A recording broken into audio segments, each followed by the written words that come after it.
அகிலம் போற்றும் அலங்கார அன்னையின் அன்பு பக்தர்களே, இன்று நாம் குவாடலூப்பே அன்னையை பற்றி சிந்திக்க இருக்கின்றோம். குவாடலூப்பே அன்னையின் பக்தி 1531 ஆண்டு மெக்சிகோ நகரில் உள்ள தேப்பியாக் என்ற குன்றில் நிகழ்ந்த ஓர் அற்புத காட்சியளிப்பை அடிப்படையாக கொண்டது.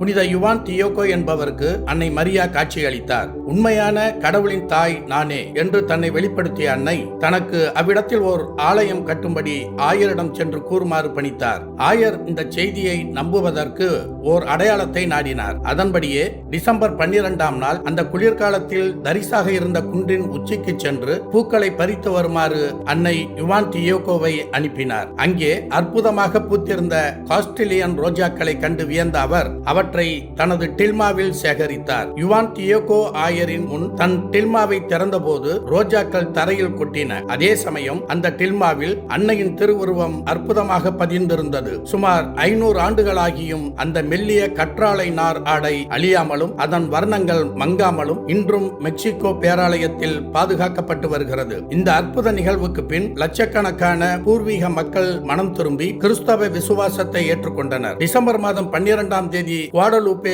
அன்னையின் திருவிழா கொண்டாடப்படுகிறது. குவாடலூப்பே அன்னையே எங்களுக்காக வேண்டிக் கொள்ளும்.